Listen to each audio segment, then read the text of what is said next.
Voilà, comme on vient de voir, le titre de notre partage pour finir aujourd'hui, c'est la vraie église est individuelle et familiale. Église de Christ, kura kumba, église que individuelle ou qu'une famille tout. Parce que l'église n'est pas un bâtiment, mais l'église c'est une personne. Le Seigneur Jésus a dit, celui qui écoute ma parole et met en pratique est un homme prudent qui a bâti sa maison sur le roc. Une maison bâtie sur le roc. Donc, celui-là qui écoute sa parole et qui met en pratique est une maison bâtie sur le roc. Et le Seigneur Jésus a dit, tu es pierre et sur cette pierre, je bâtirai mon église. Donc, le Seigneur parle d'une personne. Le Seigneur parle d'une personne, il ne parle pas d'un bâtiment. Est-ce qu'on se comprend? Est-ce qu'on se comprend? Le Seigneur parle d'une personne. Il ne parle pas d'un bâtiment. Donc, Tirko Jonani ba ndo kunu Jésus sari tama église ni awai dege pou yanga o aw I kujuga awai de pas transformer de or au diamant ou à zéro de rental. Non. Donc, ce n'est pas des maisons que le Seigneur va transformer en or et en diamant ou en pierre précieuse pour enlever au ciel, mais c'est plutôt des humains que le Seigneur va transformer en un clin d'œil et ils sont partis. Ils seront transformés en un clin d'œil et enlevés et partis. Donc, ça ne sera pas quelque chose de spectaculaire, même aussi, c'est l'enlèvement des saints du Seigneur Jésus-Christ. Voilà, il y a des éléments. Toute église, ces églises que vous voyez sont de fausses églises.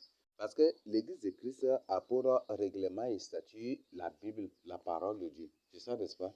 Tandis que ces églises, pour avoir l'autorisation de fonctionnement, il faut un règlement intérieur. Il faut un règlement intérieur avec les statuts. Donc, vous voyez ça. Donc, déjà, ça contredit la Bible. Et encore, le pire, il y a des conditions et des termes que les demandeurs doivent accepter avant que leurs églises soient reconnues officiellement ou avant que leurs églises n'obtiennent l'autorisation de fonctionnement. Et les conditions là, c'est des conditions qui contredisent la Bible. C'est des conditions contre la vérité. Parce qu'il ne faut pas, selon ces conditions, il faut accepter l'écuménisme, il faut reconnaître l'autorité de ce qu'ils appellent leur Seigneur. Leur Seigneur catholique là.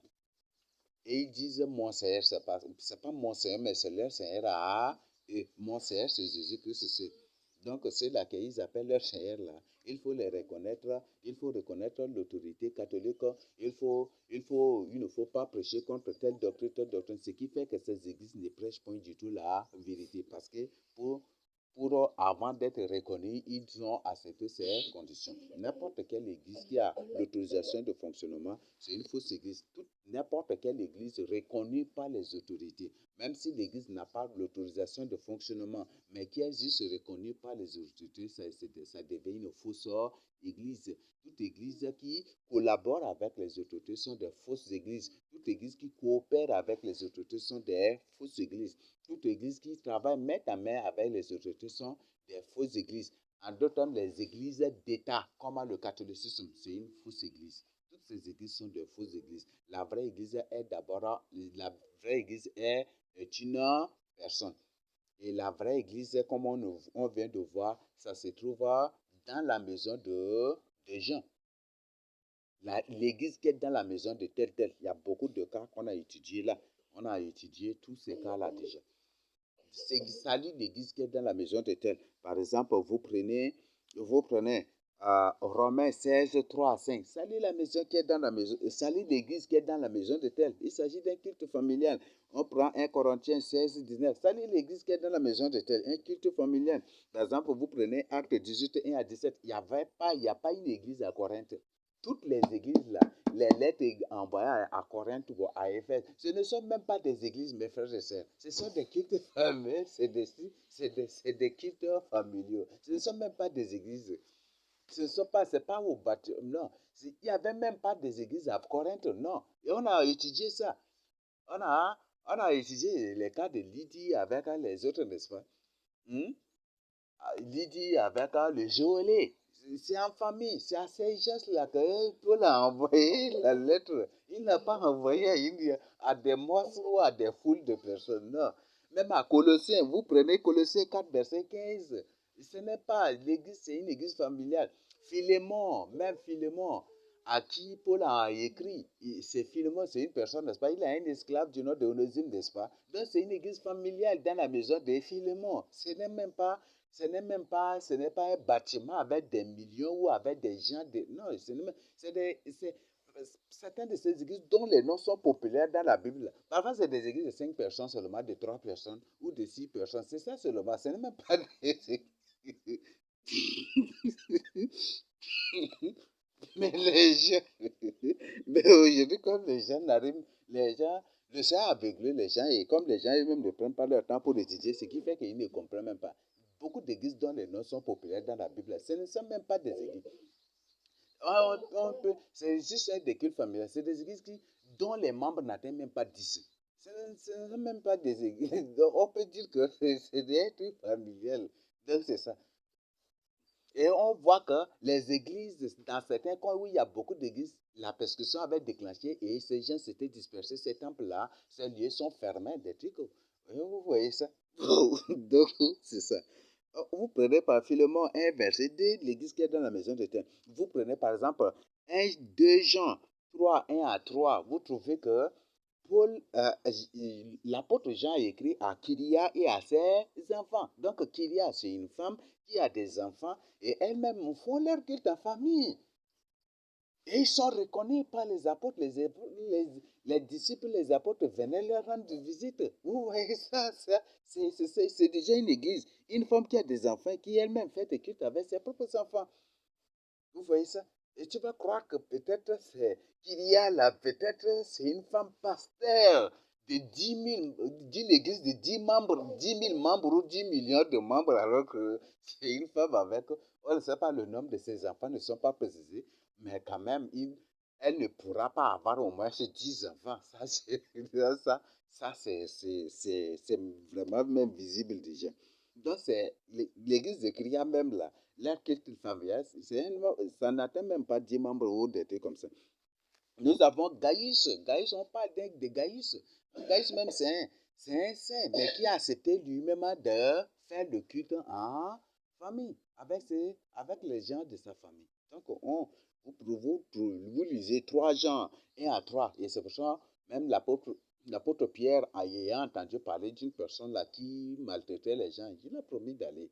Donc, vous voyez ça. Donc, il empêche qu'il y avait une personne qui empêchait les saints de faire du bien. Et c'est pour ça c'est pour cette raison que Jean lui a envoyé cette lettre à Gaïus pour lui mettre en garde et de faire attention de s'écarter de cette personne. Et que cette personne est en train de faire autre chose. Donc, vous voyez ça. On a étudié ensemble que Pierre rendait des visites aux saints, mais c'est de maison en maison. Vous voyez ça. Donc, à Jérusalem, même là, l'église n'était pas comme ça, mais c'est de maison en maison. On a l'exemple de Acte 4, Acte 9, verset 31, c'est très clair. Job avec ses enfants faisait leur culte en famille. L'organisation familiale israélite. En Israël, l'accent est mis sur la famille. Donc, le culte était d'abord familial.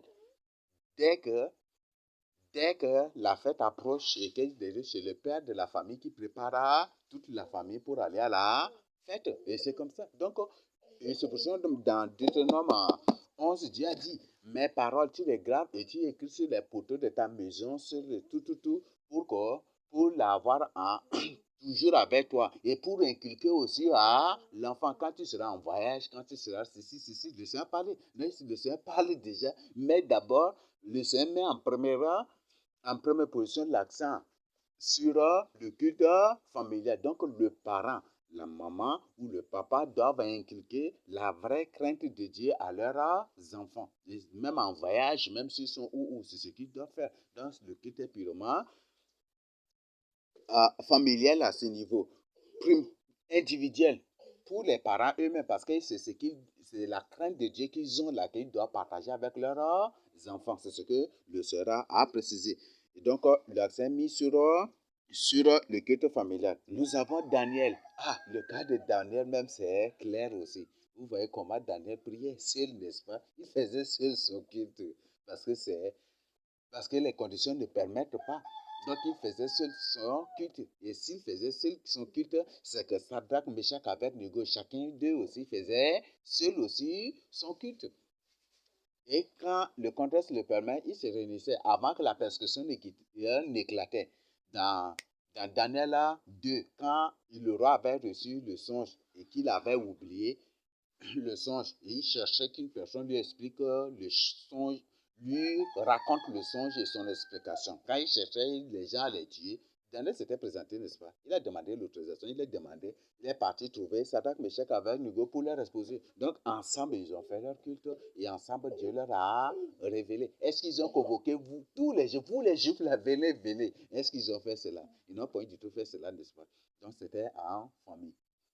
Et c'est Daniel, Sadrach, Meshach, Abednego sont de la famille royale. Ce sont des sarons aussi. Et c'est en famille. Et même là, ils se sont rencontrés pour faire ce culte-là. Donc, ils n'ont point du tout fait recours à une autre personne. Là, il y a beaucoup d'autres exemples.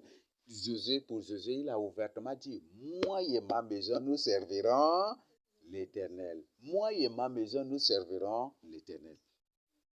Moi et ma maison, nous servirons l'Éternel. Et qu'est-ce que le peuple avait répondu? Nous aussi, nous servirons l'Éternel. Donc, eux aussi, avec leur maison, ils serviront l'Éternel. Donc, c'est un culte familial ici. Un culte familial. À deux, vous vous réunissez. Est-ce que l'autorité va venir? Bon, où est votre autorisation de fonctionnement? Et ceci. Donc, voilà.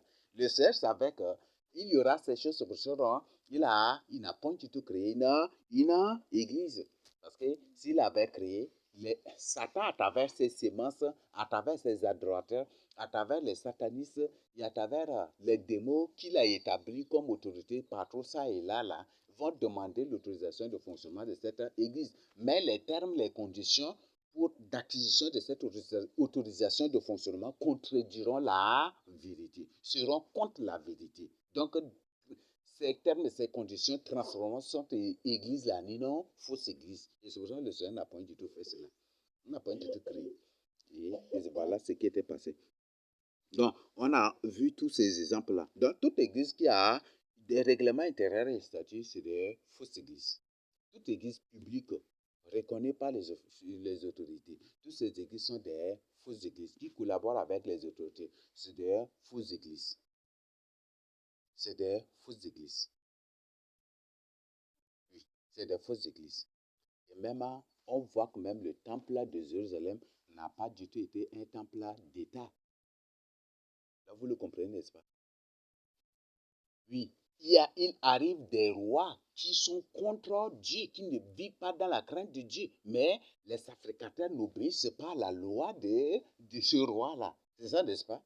Donc, c'est pour dire que l'église de Christ est indépendante, n'est point du tout soumise au roi d'Israël. Jamais du tout. Mais ce sont les rois d'Israël qui se soumettent plutôt à l'église. Mais aujourd'hui, c'est l'église qui se soumet aux autorités. Or, dans la Bible, ce sont les autorités qui doivent se soumettre à l'église, à la loi de Dieu. Vous voyez, donc c'est un monde tout à fait à l'envers. C'est tout à fait un monde antichrist que aujourd'hui les gens vivent là. Donc, ce n'est pas l'église qui doit se soumettre aux autorités, c'est les autorités qui doivent se soumettre à l'église. Vous voyez? Vous voyez? Donc, vous voyez? Et c'est l'église qui couronnait même les rois, les sacrificateurs qui couronnaient les rois. C'est ça, n'est-ce pas? C'est ça, n'est-ce pas? Vous voyez ça? Donc, c'est un monde purement terrible. C'est un monde vraiment terrible. Donc, voilà, c'est des choses, des aberrations. C'est des aberrations. C'est de l'apostasie totale. C'est le dérèglement spirituel. C'est tout un tas de problèmes, phénomènes spirituels qui se passent. Ça, c'est de la folie spirituelle qui se passe, qui anime les gens par ça et là. Mais bibliquement, c'est ça. Donc, vous voyez, c'est vraiment clair. Et voilà, c'est que si je partage, si on étudie cela ensemble avec vous, c'est que Poutine et Pyongyang ont décidé, les communistes ont décidé de s'emparer du Tchad. Et si les communistes s'emparent du Tchad, s'ils arrivent à s'installer au Tchad, c'est que ils vont imposer les lois communistes là, ça et là. Ils vont combattre vraiment les enfants de Dieu. Ah, c'est pas eux qui vont le faire directement, mais ils vont passer par leurs frères, les démons. Parce que ces puisqu'ils ce sont des démons. C'est Pyongyang, je vous ai présenté la photo de Pyongyang, la photo de Vladimir Poutine, de tout. Ces gens, ce sont des démons. Et s'ils viennent prendre avant que Vladimir Poutine, avant que les Russes soient en Centrafrique, les, dé, les démons qui se sont fait naître en Centrafrique se sont levés, n'est-ce pas? Ils ont créé tous les problèmes aux vrais serviteurs de Dieu, ils ont créé tous les problèmes au pays, créé des guerres, ça et là. Donc, dès qu'ils ont subi le Tchad, dès aussi ce mois-là, les complots là, vous voyez, les gens se promènent avec les voitures là, ça et là, avec les engins, ça et là, les motos, ça et là, des trucs que vous voyez, c'est des complots maintenant. Parce que ce sont des démons. Donc, ce sont des démons. Et ils n'ont plus le temps. Leur mondial prend fin en l'an 2030. Et nous sommes déjà en l'an 2024 mois déjà. C'est ça, n'est-ce pas? Donc, il n'y a plus le temps. Il n'y a plus le temps. Là, c'est pour ça que la Bible dit que jusqu'à la fin, jusqu'à la fin, ça, jusqu'à l'Antichrist va tout faire, mais il ne réussira pas du tout. Et c'est ce qui fait que, malgré ces combats, tout là, quand l'Église est enlevée direct là, il retourne furieusement maintenant contre les autres qui n'ont pas, qui ne seront pas enlevés. Donc, c'est ce que la Bible, Apocalypse 12 nous dit. Non? Donc, c'est ça. Donc, malheur à vous, malheur à la terre, aux habitants de la terre, parce que le diable est descendu vers vous animé d'une grande colère. C'est ce que la Bible nous dit. Donc, si ces entités, ces démons, ces pays communistes, ces pays ciblent le Tchad et ils veulent s'emparer du Tchad, c'est une déclaration de guerre spirituelle et c'est un complot ouvert. Parce que l'arme la plus puissante, la plus efficace que les communistes utilisent pour combattre les vrais enfants de Dieu, c'est des complots, c'est des fausses accusations et la corruption et tout. Et ils passent toujours par là les autres démons. On a vu l'enseignement déjà sur la couleur rouge, sur les communistes, des trucs, les anges rebelles, c'est eux qui aujourd'hui qui coordonnent le communisme. Et c'est ça, et c'est ce qui fait qu'aujourd'hui, dès qu'ils ont subi le chat là, des problèmes commencent ça et là, ils jaillissent ça et là contre les vrais enfants de Dieu. Parce que c'est ça leurs armes. Vous avez vu, eux-mêmes ils jouent les films partout, vous avez vu aussi. Ah, il y a un film là, il s'appelle Le Jugement de l'Antichrist, ce jugement, quoi comme ça. C'est un film qui parle de l'Antichrist. Ils ont arrêté une femme et puis pour le jugement. Vous avez vu comment ils ont jugé cette femme-là? Bon, je vais vous chercher le titre de ce film-là. Donc, ce film est clair déjà. C'est un film terrible. Je vais vous chercher le titre. Bon, j'avais téléchargé avant. J'avais beaucoup suivi. Après, finalement, je voyais que ça devenait une petite idole pour moi. C'est pour ça que j'avais écrasé ça. Mais ça donne beaucoup d'informations. Dans ces films-là, ils ont présenté que c'était une femme que du nom c'est Lana, non? La femme, là, son nom c'est Lana, et qui ont dit c'est une église parce qu'ils croient en Christ. Et ce sont des informations. Et ils l'ont arrêté. Et pour maintenant, vous avez vu comment ils ont jugé cette femme-là. Jusqu'à la fin, là, c'est son procureur là qui a dénoncé et puis il a dénoncé les choses là physiquement, publiquement et puis ils ont fini par le tuer. Le titre de ce film-là, c'est quoi? Dans ce film-là, c'est clair, hein, c'est ouvert. C'est ça, c'est eux-mêmes qui ont jugé ça, c'est eux qui ont publié ça. Dans ce film-là, quand ils ont arrêté cette femme-là, même le jugement, là, ils ont tout écrit déjà. Donc, les paroles du procureur, paroles des accusateurs, paroles même de l'avocat de la femme, même là, tout, c'était un complot ouvert complètement. Donc, la femme est là, elle ne parle pas. Et c'est des choses, c'est comme si c'est une pièce théâtrale déjà écrite avec des rôles partagés, déjà partagés. Donc la femme est là. Et ils suivez, bon, si tu n'as pas suivi ce film, je t'invite de suivre ça. Vraiment, ça va t'édifier. Et vous, c'est possible, je vais télécharger ça pour, je ne sais pas comment expliquer, mais quand toi-même tu vas suivre ça là, ça va te donner. Donc, c'est une information qu'ils disent, ils nous donnent que même si les enfants de Dieu sont arrêtés, même si des complots sont organisés contre les enfants de Dieu, les jugements qui seront faits partout, même dans n'importe quel endroit, ces jugements seront des faux jugements. Ces jugements seront comme des pièces triatales dont les rôles sont déjà attribués. Et ce qui est là, La personne est là, la personne ne te pose pas, la personne ne va pas du tout, la personne ne t'écoute pas, et même si la personne fait semblant de t'écouter, ce n'est pas du tout pour prendre au sérieux, pour écouter ce que tu es en train de dire, pour travailler avec ce que tu dis. Dans ces films, c'est bien précisé. Si vous êtes pour ceux qui ont suivi ces films, c'est un film qui parle du jugement de l'Antique, c'est contre, et là, c'est de la grande tribulation, ça parle de cela. Donc, c'est clair. Là, c'est pour dire que même si tu es arrêté, même si une personne complote contre une personne t'accuse faussement et que on t'amène on t'amène en justice, on t'amène pour le jugement quelque part dans n'importe quel endroit, les gens, même s'ils font semblant de t'écouter, ce n'est pas du tout pour travailler avec ce que tu dis, mais ils feront plutôt le contraire. Ils te condamneront. Malgré que tu as raison, tu es là, tu es innocent là, mais ils vont toujours chercher à te salir. Et c'est ça, ce film est très clair comme ça. Ce film est très clair. Donc, pour vous qui n'avez pas suivi, bon, je suis le seul, pendant je vais télécharger ça et pas après mettre à votre disposition. Donc, vous voyez, et c'est ça la stratégie communiste, c'est ça. La stratégie communiste, c'est comme ça. Donc, c'est un complot ouvert. Mais le Seigneur Jésus a dit, il ne nous laissera point orphelins. Si une personne ose se lever contre toi, Dieu vengera. Dieu va te venger. Dieu va te faire justice. Même si l'homme ou l'entité qui est chargée de juger, même s'il ne juge pas selon la justice de Dieu, Dieu applique sa justice. Et d'ailleurs même la Bible dit qu'il te délivrera quand tu seras en jugement. Non, c'est Somme 80, comme qui le dit comme ça. Ah, Somme 30, je m'excuse, c'est Somme 37 ou comme ça. Il dit que quand tu seras en jugement, L'Éternel ne le laisse pas entre ses mains. Bon, veuillez m'excuser. Le méchant épie le juste et il cherche à le faire mourir. L'Éternel ne le laisse pas entre ses mains et il ne le condamne pas quand il est en jugement. Donc, même si tu es en jugement, le Seigneur ne permettra point du tout cela. Il ne permettra pas du tout cela. Il ne permettra point du tout. Eux-mêmes, ils le savent. S'ils osent. Parce que l'Église de Christ n'est pas encore enlevée. Et le temps que Dieu leur a de fixer des trucs là, ce n'est pas encore. Même à ces temps-là, c'est vers, c'est vers, c'est vers la fin de, de 3 ans et de tribulation. C'est vers ce temps-là que Dieu va leur accorder pleinement le temps. Mais juste après l'enlèvement là, ils n'auront pas encore ce temps-là. Donc, ils ne pourront rien faire.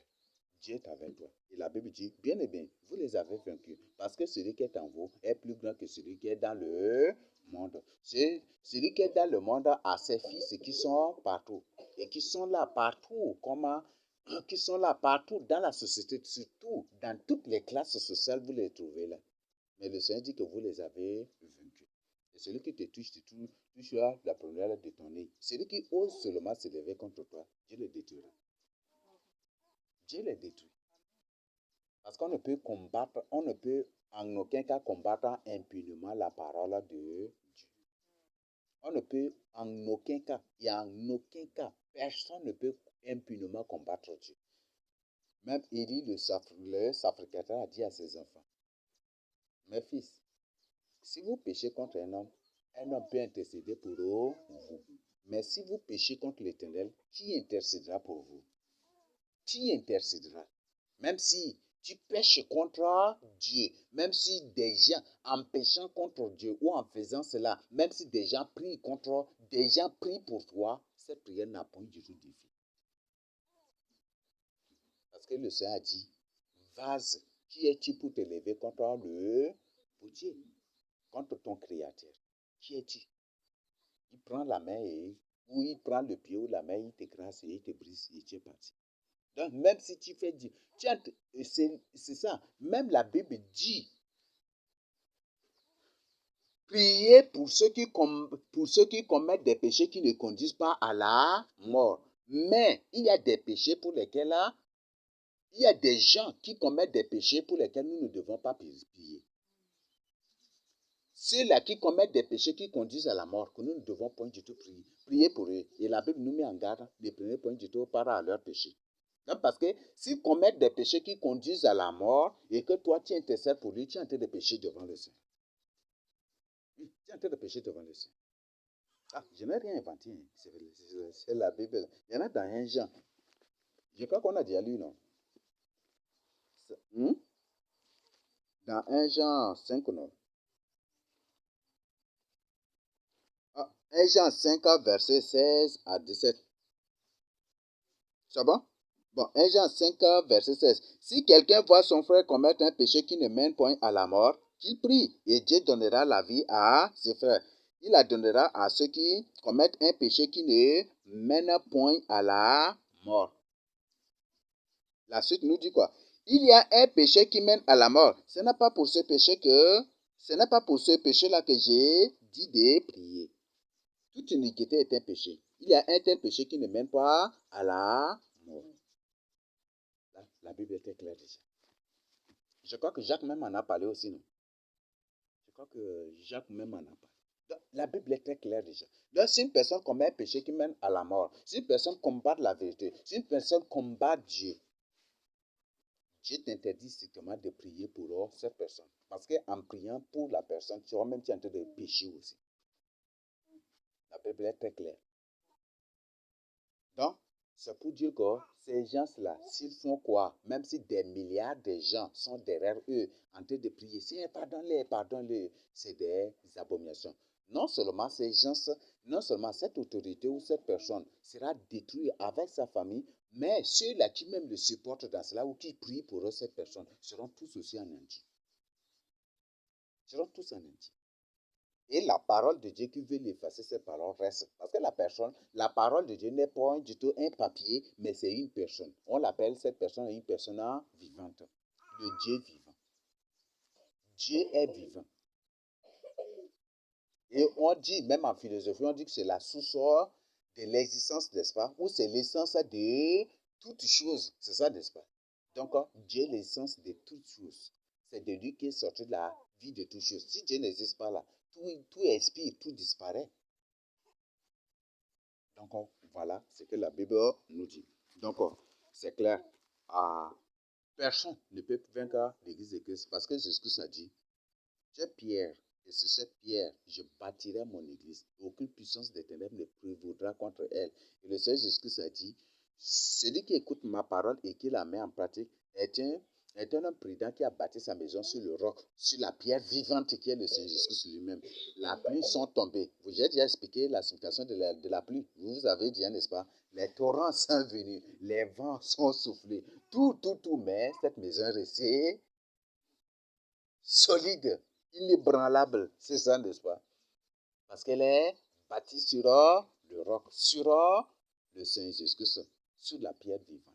Donc, la Bible est très claire. Nous continuons.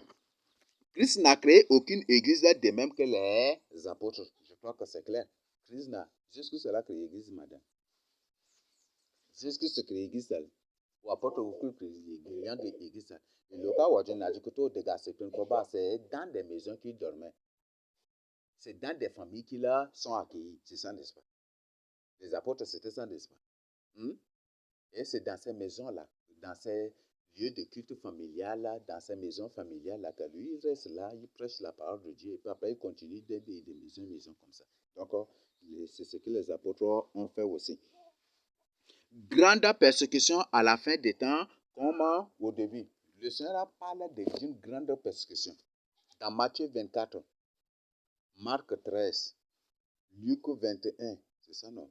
Si vous lisez, le Seigneur parle d'une grande persécution à la fin des temps. Le temps qui précède l'enlèvement. Il y aura une grande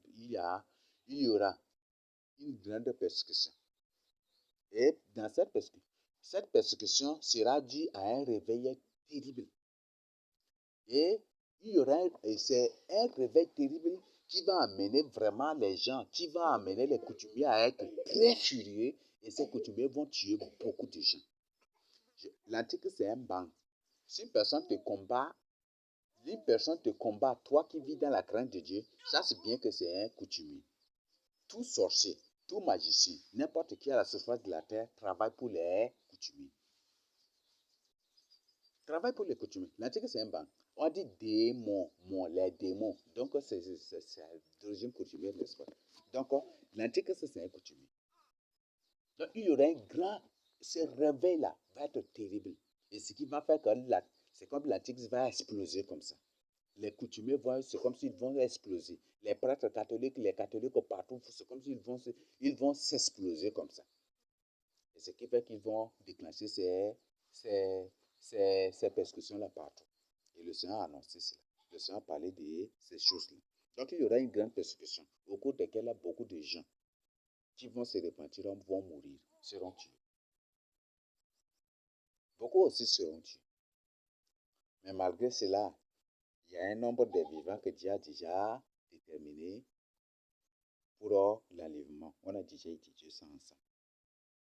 Donc, comme au début, avec le ministère du Seigneur Jésus-Christ, juste après la mort du Seigneur Jésus-Christ, juste après, il y avait une grande tribulation, de grandes persécutions là. C'est ces mêmes choses qui vont aussi précéder l'enlèvement. Et c'est pour ça que le Seigneur dit, celui qui persévère jusqu'à la fin sera sauvé. Il y a une chose, tout ce que tu as sur la terre là, tout ce qui est sur la terre là, même s'ils veulent, si tu tiens ferme, toutes ces choses-là te reviendront un jour. Est-ce qu'on se comprend? Toutes ces choses te reviendront un jour. Peut-être tu as un bouc ou tu as une chèvre. Même si c'est démon, même si ces démons complotent pour prendre cette chèvre-là, mets bien en tête qu'au millénium, tu vas trouver chèvre. Et tu vas trouver au-delà de ce qu'ils ont prié encore. Oui. Même s'ils égorgent ça devant toi pour manger, mais il ne faut même pas te soucier. Parce que le Seigneur t'a promis le meilleur. Peut-être ta chèvre qui vient même pour prendre là, c'est un humain transformé en chèvre et qui sont venus même prendre. Ils t'ont aidé même encore, non? Hein? Ils t'ont aidé même, non? Peut-être c'est un humain normal, transformé en chèvre, qui est là. Et ils sont venus se prendre eux-mêmes là pour manger. Ils t'ont fait du bien, n'est-ce pas? Hmm? Mais si tu refusais et que toi-même tu manges après d'abord, tu dis, Seigneur, je brise. Seigneur, je brise. Donc, tu es là. Qu'est-ce que ça te fait du bien? Je brise la tête du mollet de la chèvre de ma vie. Je brise la tête du tête. Je brise les liens de la tête du chèvre que j'ai mangé. Je brise les liens de marron que j'ai mangé. Et tu es là. Est-ce que ça t'a fait du bien? Hein? Hein? Non, peut-être ce que tu as là, c'est des humains seulement que tu es là, que tu as attaché des coups, et tu as attaché des cordes à leur cou. Et même s'ils viennent manger, ils viennent pour prendre, pour voler, aller avec. Est-ce qu'ils t'ont fait du mal? Rien du tout. Ils t'ont plutôt aidé. C'est ça, n'est-ce pas? Ils t'ont plutôt aidé. Peut-être il y a des choses dans ta chambre qui vont t'empêcher d'être sauvé parce que c'est des choses possédées. Parce que c'est des choses qui sont venues directement du royaume des ténèbres. S'ils entrent dans ta maison pour voler ces choses, pour arracher, pour piller ces choses, partir avec, est-ce qu'ils t'ont fait du mal? Ils t'ont fait du bien. Parce que toi-même là, si par exemple, de ta propre volonté pour ramasser ça, tu vas être là. Oui, ça j'ai acheté cher, des trucs comme ça. Tu vas être là. Tu vas être là, pensif, tu vas être là, inquiet de trucs. Mais ils viennent là, en une seconde ou peut-être en une minute ou 5 ou 10 minutes, là, ils t'aident à tout vider. C'est là, et pas. Mais c'est pour ton bien. La Bible dit tout concourt au bien de ceux qui aiment l'éternel. Ce n'est pas pour rien. Le Seigneur permet que certaines de tes choses perdent. Ce n'est pas pour rien. Ce n'est pas pour rien que le Seigneur permet que certaines de ces choses-là soient braquées ou soient volées des trucs. Ce n'est pas pour rien. Le Seigneur sait. Peut-être qu'il y a un poulet là qui est là, mais ce n'est pas un poulet, c'est un humain qui est là. Mais le Seigneur, pour t'aider, il laisse ça, il permet à vos voleurs de prendre et partir. Et il t'a fait du bien. Sinon, tu vas bien manger, après tu vas dire, je brise. C'est pourquoi tu m'as permis de manger ça. Je brise. Tu vas accuser encore le Seigneur, n'est-ce pas? Il t'a fait du bien. Peut-être tu as payé des choses qui sont volées et qui sont là dans ta maison et qui t'empêcheront d'être sauvé. Et le Seigneur, s'il fait, c'est là il va permettre que ces coutumiers, ces gens viennent dans ta maison, ils balayent ces choses, ils t'aident. Et en ramassant ces choses, tu es libre déjà. La dette est déjà sur eux. La dette est sur eux. Peut-être tu as volé quelque chose dans ta vie, tu as laissé là, peut-être depuis, mais tu as oublié, il y en a là. Mais le Seigneur va permettre que ces jours-là, ils viennent voler ou ramasser cela. C'est uniquement ça qu'ils ramassent, ils partent avec. Mais ils t'ont aidé, ils t'ont fait du bien. Ils ont déchargé ta dette là sur eux-mêmes. Ils ont déchargé ta condamnation là sur eux-mêmes. Donc ce n'est pas du mal qu'ils t'ont fait. Ils t'ont plutôt, bon, en d'autres termes, ils t'ont plutôt même sauvé. Comme on le dit littéralement, ils t'ont plutôt sauvé. Ils t'ont plutôt sauvé. Peut-être tu as une maison, tu as la maison là, les tôles là. Peut-être l'argent que tu as, c'est l'argent d'une procédure de prostitution, de l'argent sale. Le Seigneur sait que c'est par ça là que tout le jour tu es attaqué. Dès que tu tôles, le Seigneur permet que les voleurs viennent ramasser tout cela, ils partent avec. Mais il t'a fait du bien. Il t'a fait du bien. Il permet à ce coutumier ou ces gens de devenir piller ou détruire tout cela. Mais ils t'ont fait du bien. Ils ne t'ont point du tout fait du mal. La Bible dit tout concourt au bien de ceux qui aiment Dieu. Ils t'ont fait du bien. Maintenant, tu as un vélo. Le Seigneur sait qu'un jour ou l'autre, tu vas commettre l'accident. Il permet qu'ils prennent le vélo, ils partent pour que tu évites cet accident. Mais ils t'ont fait du bien. Ils t'ont fait du bien, n'est-ce pas? Et même là, ces jours, quand ils vont, celui là va prendre, là, là, il commet l'accident, il est parti. C'est la mort dont tu dois mourir qu'il a pris à ta place, mais il t'a fait du bien. Même si c'est ta moto, même si c'est ta voiture, il t'a fait du bien. Il t'a fait du bien. La Bible dit tout, Dieu dit que tout concourt au bien de ceux qui aiment l'Éternel. Et c'est très clair. C'est bon? Il y a, donc, le Seigneur parlait de la grande persécution à la fin des temps. Donc, cette persécution va être déclenchée avant, mais beaucoup plus c'est après, juste après la Troisième Guerre mondiale. Parce que juste après la Troisième Guerre mondiale, pendant et après la Troisième Guerre mondiale, il y aura réveil partout sur la terre. Vous savez bien que les fils de Jacob, là, les vrais Africains, là, qui sont les vrais fils de Jacob, là, quand le malheur vient d'abord, il se répand. C'est ça, non? Beaucoup, là, c'est ça. Ça, c'est une réalité purement africaine.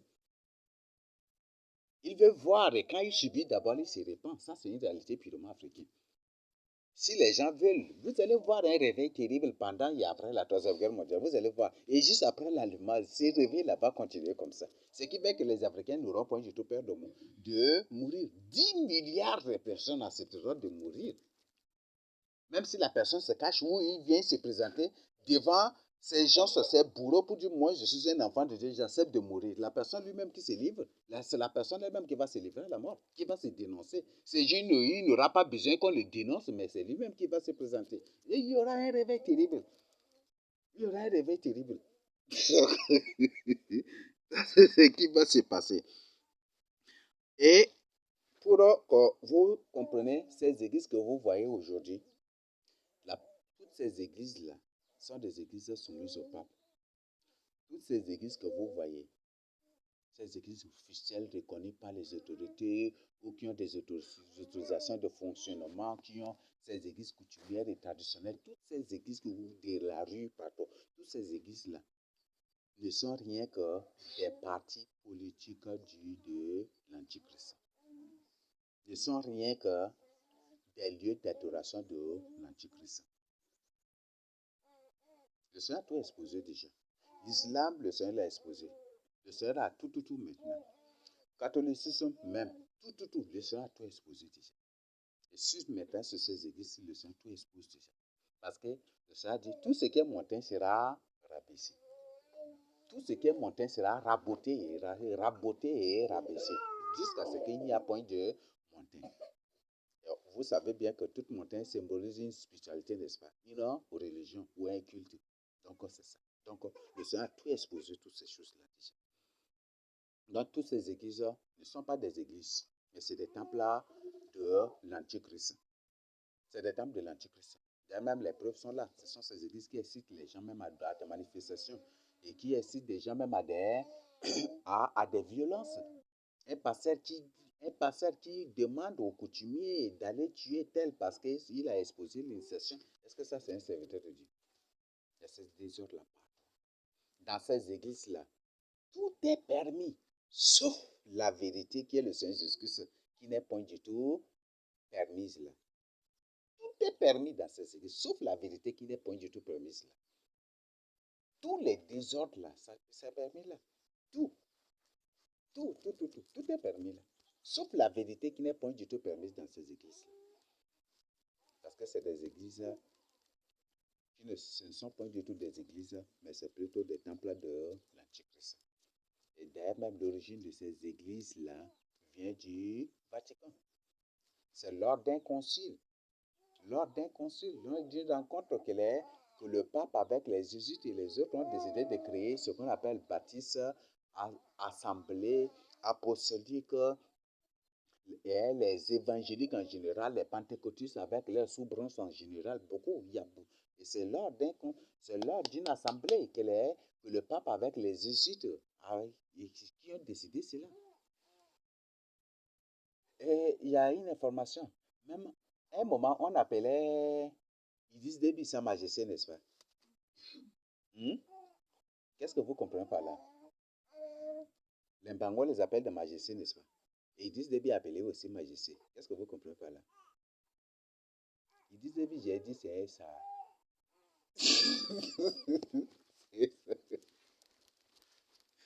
Idriss Déby, c'est ça. Vous voyez ça? Vous voyez ça? Donc, vous voyez comment les choses se passent là. Nous continuons. Maintenant, comme j'avais déjà partagé avec vous, l'ordre mondial là, c'est un ordre purement chrétien. L'ordre mondial est purement chrétien. Qu'une personne nous lise à haute voix 1 Jean 3, 18 à 19. 1 Jean. Je vais m'excuser, c'est pas 1 Jean.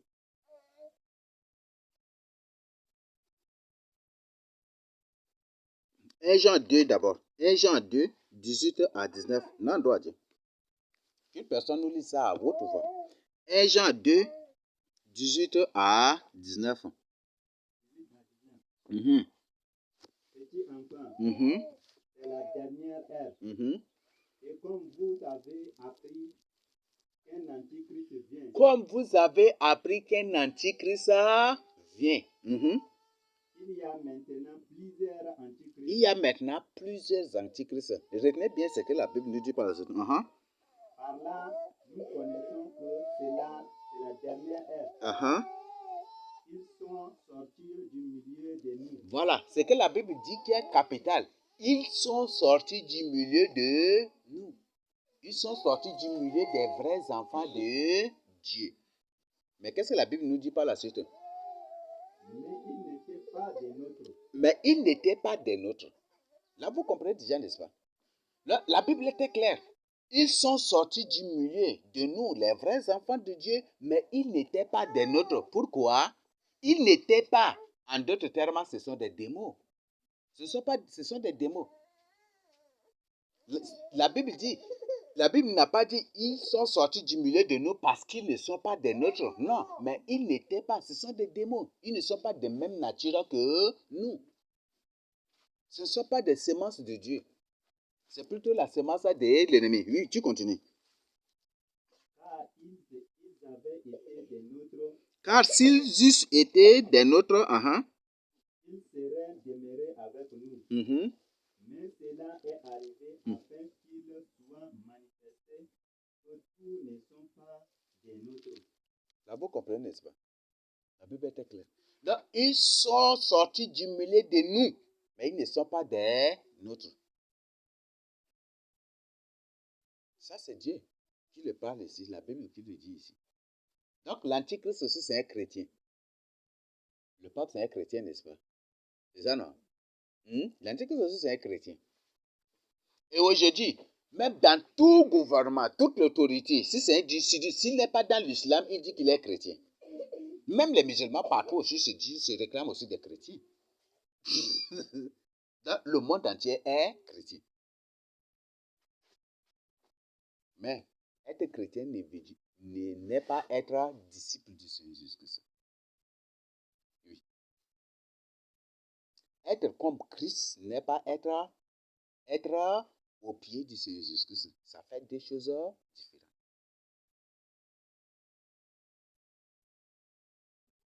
Donc, être comme Christ renvoie un peu aussi. Ça signifie aussi être antichrist, n'est-ce pas? Ça signifie aussi être égal à Christ, n'est-ce pas? C'est ça, n'est-ce pas? Être égal à Christ, n'est-ce pas? Et si tu es égal à Christ, là, est-ce que tu es ce disciple? Le pape a déclaré que la mort de Saint Jésus sur la croix, c'est un échec. Que c'est un échec. Là, vous voyez déjà. Et le pape dit qu'il est partout là. Le pape est présenté comme Dieu. Le pape est présenté partout comme Dieu. C'est vraiment terrible ce qui se passe. Donc, par exemple, la Bible dit que l'Antichrist espérera changer les temps et la loi. Daniel 7, verset 25. C'est ça, n'est-ce pas? C'est ça, non? Il espérera changer les temps et la loi. C'est l'Antichrist. Daniel 7, 25. Et qu'est-ce que vous comprenez par là?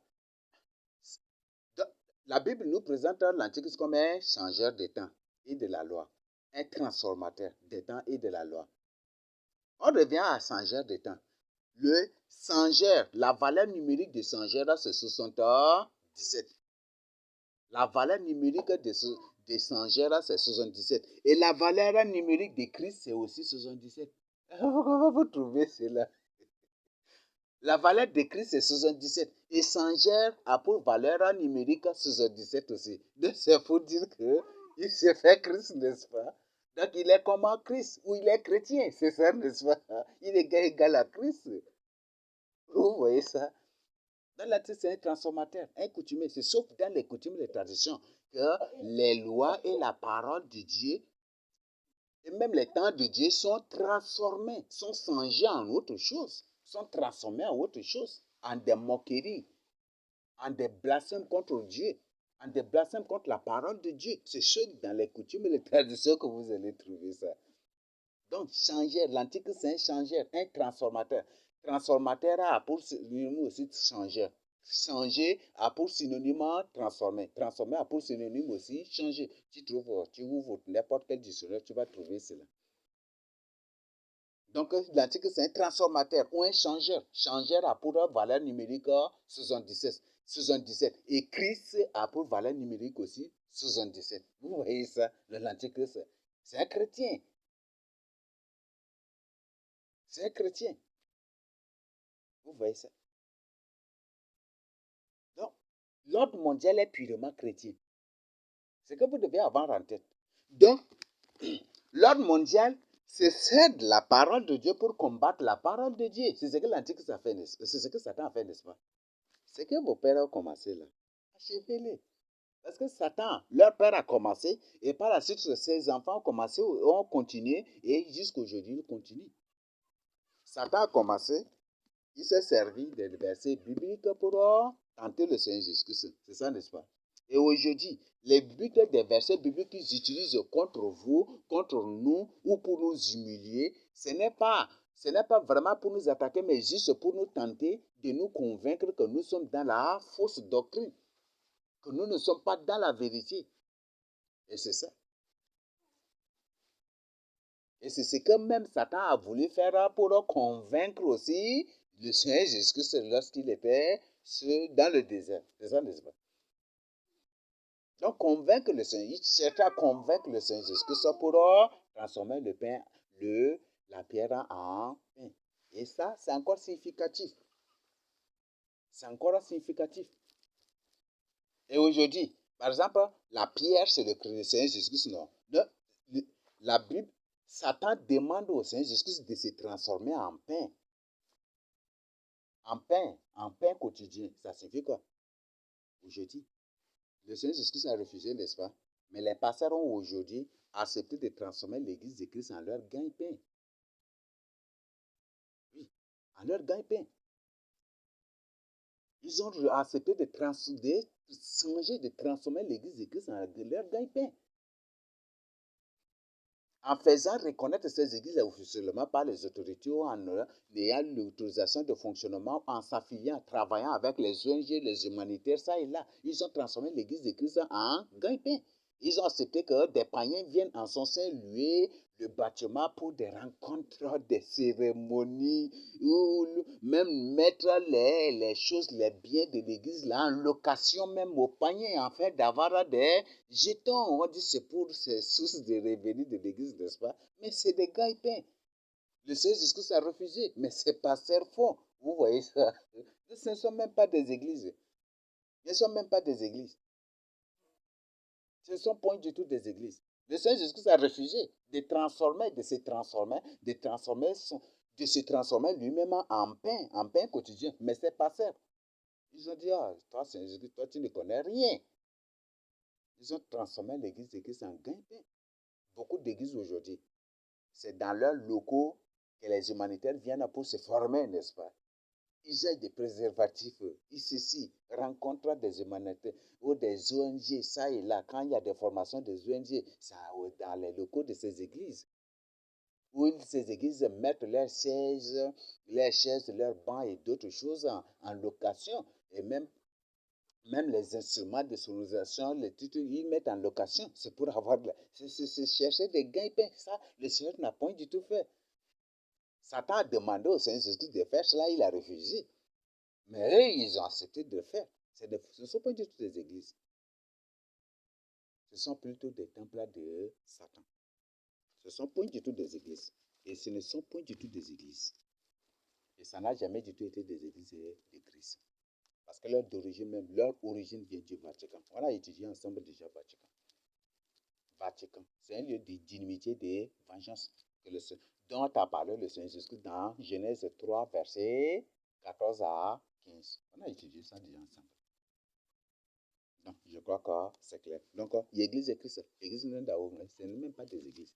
Et c'est comme le Seigneur a dit, il y a beaucoup d'appelés, mais peu d'élus. Ce qui fait que ces églises sont nombreuses, mais ne font pas du tout sa volonté. Mais ceux-là qui font sa volonté sont très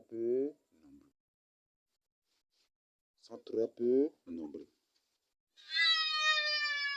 On a étudié dans Cantique des Cantiques, chapitre 6, 8 à 10. Les reines étaient 80, les concubines étaient combien là?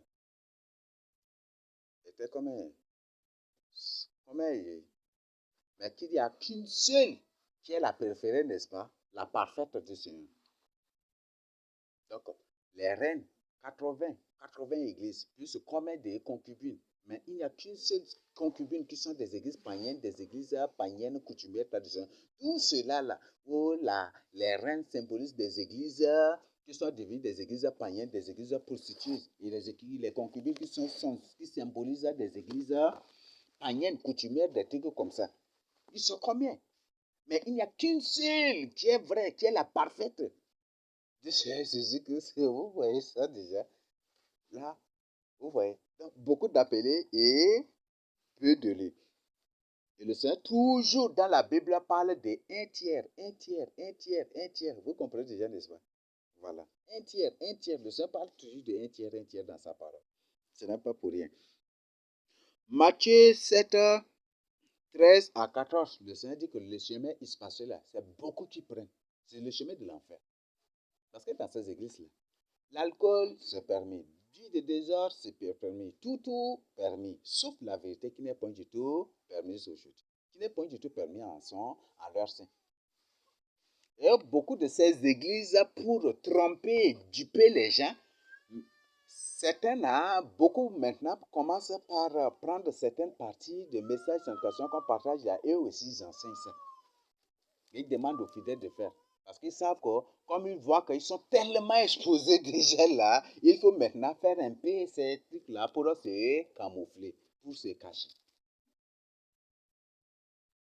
Depuis quand vous voyez une personne furace qui est en train de rire en même temps, une personne qui est en même temps en colère et une personne qui est en même temps en train de rire, est-ce que vous avez déjà vu une telle personne?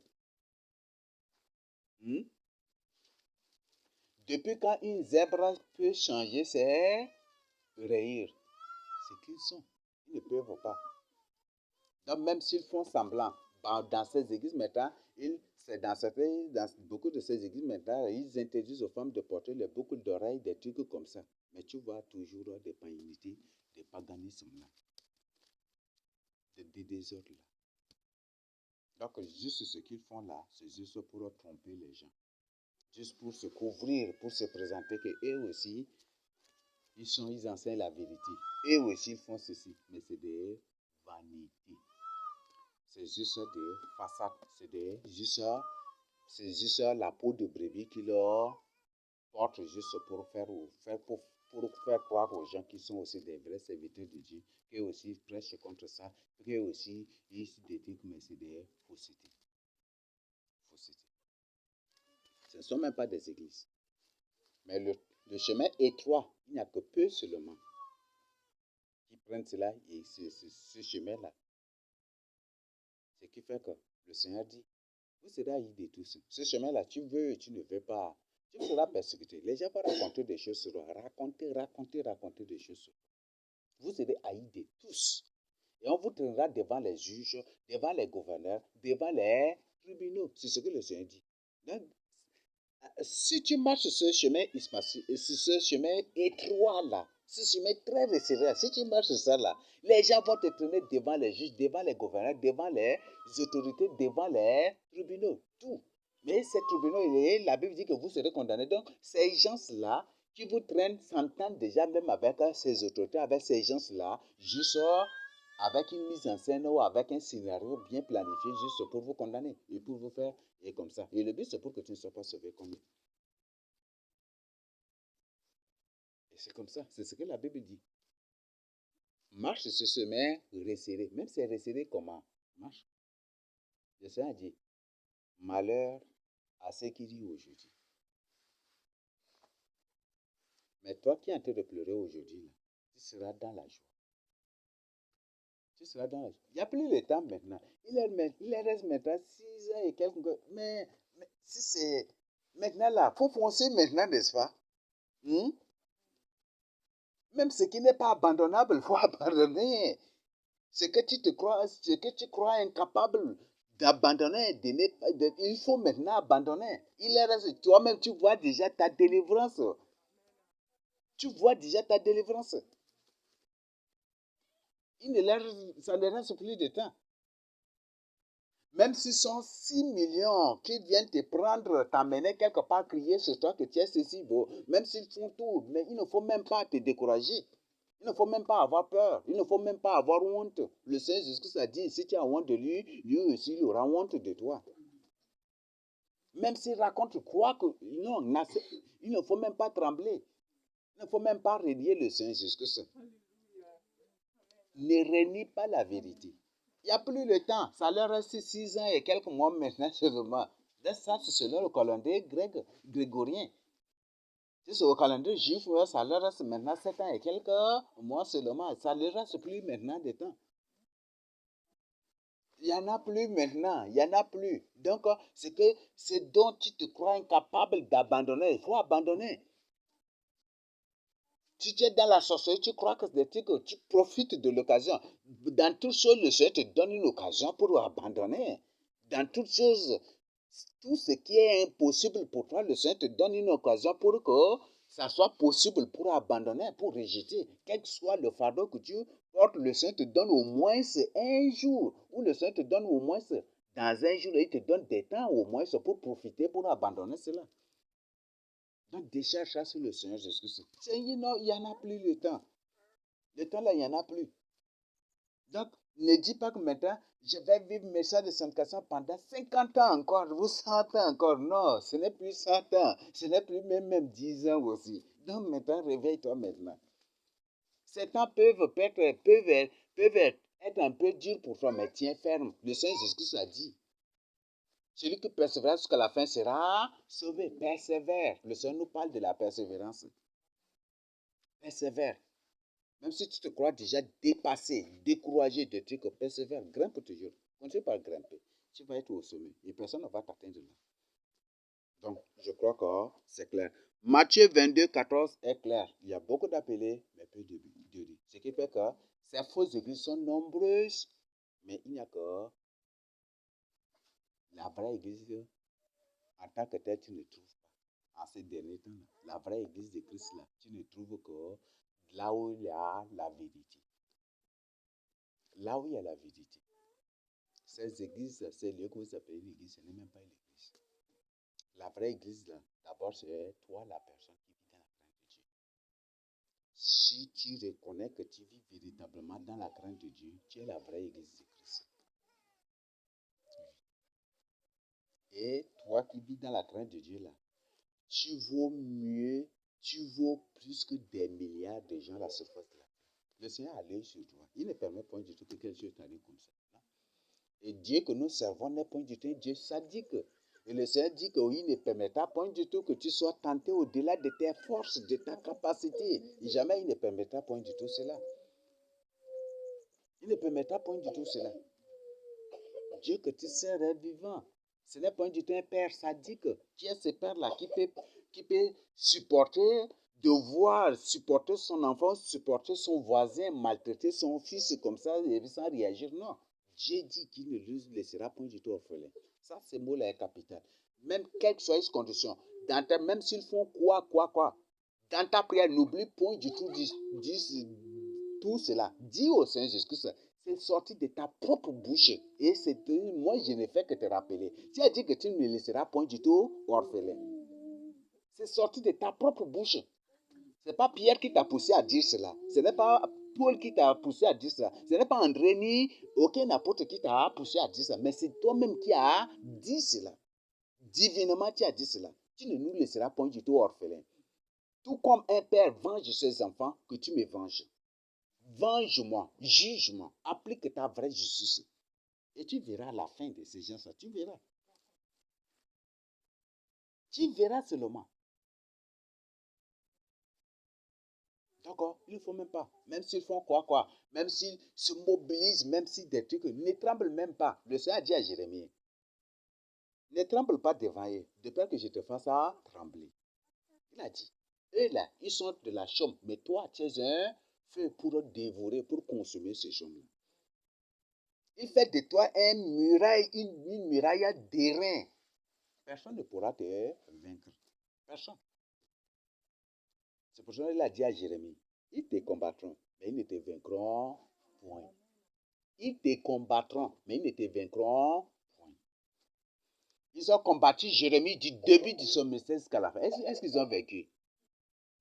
Est-ce qu'ils l'ont vaincu? Ceux-là qui combattaient Jérémie, là, est-ce qu'ils étaient en vie? Sont morts, l'un après l'autre, sont partis l'un après l'autre. Jérémie, là, qui est toujours en vie, n'est-ce pas? Oui, c'est ce qui était passé. Donc, tu es le fils du Dieu vivant. Le Seigneur dit qu'il ne te laissera point du tout orphelin. Tu es la vraie église de Christ. Et le Seigneur dit que celui qui te touche la prunelle de son œil. Et il ne laissera point du tout impuni ces gens-là. Il ne laissera point du tout impuni. Si Jésus-Christ a dit, celui qui m'accepte et qui vit dans ma parole, moi et le Père, nous viendrons à lui. Nous ferons notre demeure en nous, en lui. En d'autres termes, le Seigneur fait de toi une pierre vivante. Le Père, le Fils et le Saint-Esprit sont en toi. Tu deviens une pierre vivante aussi, n'est-ce pas? Oui, grâce à eux qui sont en toi, tu es une pierre vivante. S'ils viennent contre toi, là, ils vont s'écraser. Quand tu prends ton pied, là, ils sont écrasés, ils sont partis. Oui, ils sont partis. Donc, il ne va même pas craindre. Il ne faut même pas craindre. Dieu te demande de méditer sa parole. Médite la parole de Dieu. Et tu vas y découvrir les promesses de Dieu là. Tu vas y découvrir les paroles. Toi-même, tu vas découvrir les paroles du Seigneur Jésus pour lui rappeler cela. Le Seigneur te venge. Il ne va même pas te laisser. Donc, tu es la vraie église de Christ. L'église n'est pas un bâtiment. Ce n'est pas des bâtiments que le Seigneur va transformer en ceci pour enlever. Et à l'enlèvement, le Seigneur ne va pas demander aux gens d'entrer dans les bâtiments et pas après d'aller faire enlever la maison au ciel. Non, mais c'est toi que Dieu va transformer. Donc, transforme ce cœur-là pour faciliter la transformation de ton corps ce jour-là pour que tu sois véritablement enlevé. Donc, il y a qu'à comprendre. À partir de Kobola, reconnais que tu es l'église et reconnais que tu as de valeur plus que 10 milliards de personnes à la surface de la terre. Plus que 10 milliards ou 100 milliards de personnes qui ne vivent pas dans la grande de Dieu. Tu as plus de valeur qu'eux. Il ne permettra pas du tout. Et le Seigneur dit, il ne permettra pas que ton pied heurte contre une pierre. C'est ça, n'est-ce pas? Dieu ne permettra pas du tout que tu chutes. Il ne permettra pas du tout que tu tombes. Jamais du tout. Et il dit, ils te porteront sur les mains, de peur que ton pied ne heurte contre une pierre. Non, même si les persécutions viennent, les grandes persécutions, les tribulations viennent là, Dieu lui-même te prend et là, ils ne font que passer. Parce que si tu te laisses, tu vas te heurter. Donc Dieu lui-même là, il assure, il te garantit déjà sa protection. Il te garantit. Il te portera, sera dans sa main, de peur que ton pied ne heurte contre une pierre. Est-ce que la vraie pierre là, la pierre, c'est le Seigneur Jésus, n'est-ce pas? Mais qui est cette pierre-là? Quelle est cette pierre contre laquelle tu vas te heurter? C'est une fausse église. C'est l'apostasie. C'est la chute. C'est de fausses églises. C'est des pièges, des trucs de l'ennemi. Donc cette pierre, cette autre pierre n'est rien que l'Antichrist, n'est rien que le système de l'Antichrist, n'est rien que des agents de l'Antichrist en mission ou qui se mobilisent contre toi. Donc, il ne permettra pas du tout que tu tombes dans leurs mains. En d'autres termes, c'est ce que le Seigneur te dit. Donc, dis au Seigneur qu'il te garde dans sa main. Pas seulement dans sa main, mais dans son cœur. Qu'il te cache dans son cœur. Qu'il te cache dans son cœur. Et qu'il ne permet pas du tout que tu tombes. Et si tu as des péchés, ou si tu commets des péchés, ou des péchés que tu as oubliés, que lui-même te rappelle cela pour que tu lui confesses. Que lui-même il te rappelle cela. Que lui-même, comme il a dit, c'est l'Esprit Saint qui nous convaincra du péché. Que l'Esprit Saint lui-même te convainc du péché. Et qu'il est pour que tu confesses cela. Donc c'est très simple. Donc voilà ce que nous devons comprendre en général, de manière particulière aussi, sur cela. Donc l'église, c'est d'abord un culte familial. Ne dites pas qu'en famille, on ne peut pas célébrer le culte. Non. Vous pouvez le célébrer. Et vous devez le faire. Vous devez le faire.